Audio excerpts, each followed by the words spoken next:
after Brexit, and especially after this year, as we've said before, this was meant to be Nigel's year of triumph. Nigel was going to essentially leave the UK and spread his wings and take flight onto what was going to be for him a very lucrative time on the US public speaker circuit. And indeed, you've seen many speakers do this before who do this route, be they after the presidency or whatever. But this route for them is incredibly lucrative. And it essentially means that for a couple of years, they don't really have to work. Now, of course, the silver lining in COVID was that he was denied this opportunity.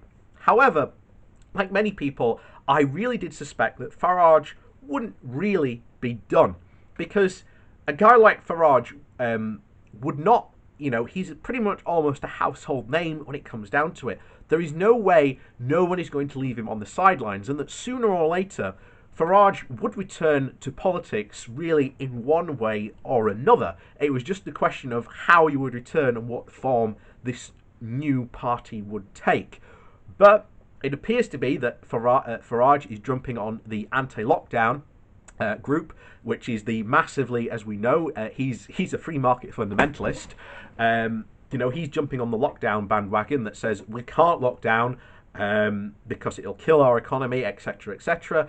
Oh, we should be like Sweden.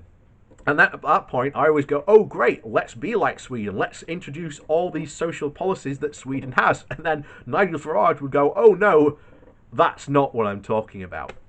So, of course, Farage is back and he's targeting the lockdown. So this, of course, comes from The Guardian, and this is all about it. This is, here's why lockdown is Nigel Farage's new target. So, Nigel Farage has had a busy week. Last Wednesday, on the 28th of October, he landed in the swing state of Arizona, less than a week before the US presidential election, and in a short-to-camera video behind a small stage, a big green field. He said he was with a group of Republican figures to discuss the campaign. The following day, Farage said he was surprised when Trump called him onto a larger stage at his Arizona rally.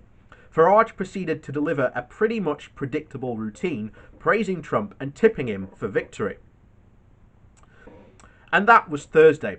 By the end of the week, Farage had submitted an application back home in the UK to change the name of the Brexit Party, which he has described as a company that he owns over at least 60% of. So again, some political party, to the Reform UK Party. The request for the name change was submitted last Friday, and according to the spokesperson for the Electoral Commission.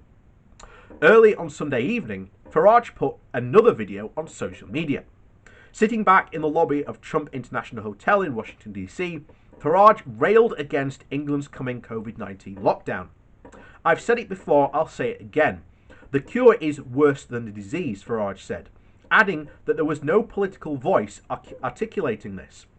Well, I think that may change very soon, he concluded the video. Later, it was revealed that the Brexit Party was set to relaunch as the Reform UK, though it will take the Electoral Commission up to 6 weeks to actually prove the name change. And in a joint article in the Daily Telegraph announcing the rebrand, Farage and the Brexit Party chairman, Richard Trice, mentioned the need to reform the House of Lords and revamp the Home Office. But the explanation was almost entirely pinned on the need for opposition to the second lockdown. So this is what really does worry me, because here's the thing. Me and Nigel Farage agree that the House of Lords needs to be reformed. However, what I definitely highly suspect, because we haven't heard on what Farage intends to reform the House of Lords into, I highly suspect that our views on that will significantly differ. You obviously know my point of view that the Lords needs to be changed to like a people's house and basically should be based on proportional representation, and that's how people should get in. My worry is, of course, that Farage intends to change the House of Lords into a very, very pro-conservative, essentially winning machine, so that they can essentially not have to worry about the House of Lords anymore. Because clearly, at the moment, the Conservative Party has been taken over by free market fundamentalists and people like Farage and, of course, the Brexiteers. But the Conservatives that are in there are not of that ilk. They're not of that paint. So, and you can't, once you're in the House of Lords, you can't be removed. It's incredibly hard to actually remove someone once they've been put in there. So, this is something that Farage will try to do, and it's of course very worrying and something that we need to keep an eye on, especially on the left, because we need to launch our own reformation of our public system, and we need to keep an eye on what Farage does, because if Farage succeeds in implementing his reforms, which will no doubt be try and essentially make the system worse than it is, to favour essentially rich moneyed interest, because Farage is not a man of the people, as we have said multiple times on this channel, even though he might style himself as one. We will have to fight against that.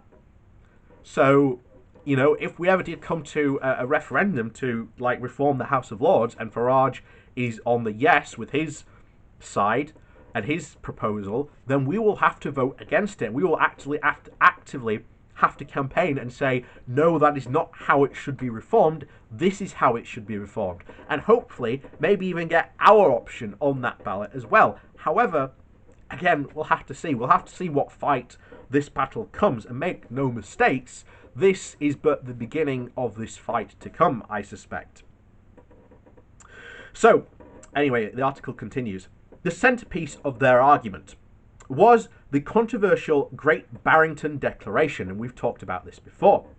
It was signed by a group of scientists and medics who equivocated that the quarantining of those at high risk with no restrictions for anyone else. Farage and Trice also heralded the herd immunity, despite the lack of scientific evidence showing that this could end the pandemic. Farage also seems to have forgotten that in March he criticised the government's own alleged support for herd immunity. So all of this will strike many as pure opportunism. But while Farage is clearly preying on a perceived weak spot of Boris Johnson, who is clearly increasing having to face down his own resistive backbenchers over the restrictions, it looks like he has been planning a reform party for a long, long time. And to find out why we need to look to Canada. Back in the late 1980s, in Canada, a radical right-wing outfit called the Reform Party waged war on traditional centre-right party, the Progressive Conservatives. The goal was to derail the socially liberal direction of the Conservatives and push sweeping tax cuts, tougher law and order policies, and the more direct democracy through referendums, as well as opposing multiculturalism. Sound familiar? The party's argument was framed around the need for reform of institutions such as Canada's Senate, and much like Farage, Trice's calls for the House of Lords. It didn't happen overnight, but Canada's Reform Party eventually grew bigger than the Progressive Conservatives, and in 2003 merged with them to form today's Conservative Party of Canada. Discussions on bringing about something similar in the UK are not new for Farage and company. Quote from them, for years they've talked about becoming the small Canada party that took over the Conservative Party. Steve Wolfe, the former UKIP leader and contender and MEP, told me last year. In the 2015 election, the example of Canada's Reform Party influenced UKIP's manifesto, Wolfe said. At the time, UKIP's influential lawyer, Matthew Richardson, and Farage's senior advisor, Rashim Kassim, the former Breitbart London editor, and Stephen Bannon's protege, were pushing hard for UKIP to go in this more radical right direction. Right-wing Conservatives, including Michael Farband and Daniel Hannan, were, according to Matthew Goodwin's UKIP, inside the campaign to redraw the map of British politics, and even calling for an alliance between the two parties. When later Farage launched the Brexit Party, it might have seemed like a single-issue party, but the goal was very much to achieve what UKIP had failed: the creation of a new radical right force that would permanently reshape British politics, something like Canada's Reform Party. The Brexit Party, of course, floundered at the 2019 general election, but only after standing down in key Tory constituencies and pushing Boris Johnson's Conservative Party hard to the right. Johnson famously withdrew the whip from 21 moderate Tories, many of whom have had drawn the ire of Farage and been targeted by Remainers by Aaron Banks's Leave.eu, an outfit which still carries enormous weight on social media. As investigative journalist Peter Gorin writes in The Democracy for Sale, this shift has led to traditional Tory donors fleeing the party, leaving it increasingly dependent on a small number of big money donors and libertarian-minded hedge fund managers. Farage's long-term goal of reshaping the British right seems very much on course. But the question remains, why go for a relaunch now? A large majority of the UK voters supported a second lockdown, making this potentially a lonely hill for Farage's rebranded party to die on. It's a long time until the next scheduled general election in 2024.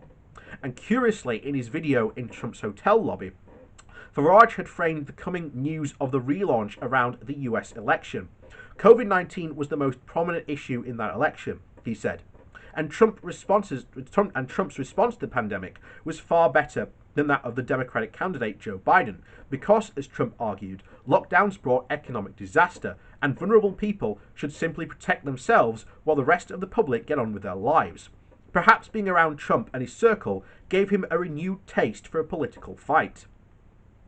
But there is more to this. The plan to radicalise the political right has always been a transatlantic project in close commune with US allies. Farage will return to the UK in the wake of the US election, which, despite the likely Democratic potential victory, was far from a repudiation of Trumpism, as we've discussed that already. And as England enters its second lockdown, he could deliver a torrent of Trumpism fire against lockdown measures. Just as the social unity behind the first wave of COVID-19 has given way to fatigue and right-wing scepticism, in parallel to Trump's nationalist approach to the pandemic, Farage sees this moment as a composite moment for a new populism, this time aimed not against Brussels, but the heart of British democracy.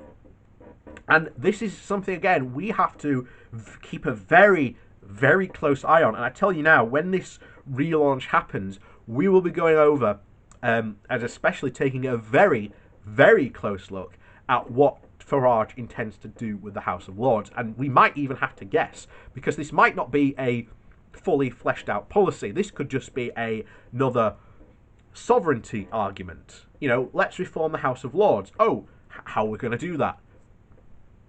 That could very well be the case. But this is the point, as leftists, we have to start pushing forward for better UK reform and to reform our system. This is one of the things that we have to do. So please, go and join the Labour for PR movement. That is absolutely, a must. Go join that movement and get us pushed towards proportional representation. Make us a proper modern democracy. So with that, please do hit that like and share button, and of course down below there is a link to my Patreon page and a one-off donation link. And thank you very much to the people that do support me that way. Your support is very much appreciated. And with that said, thanks for watching, and we'll see you all next time.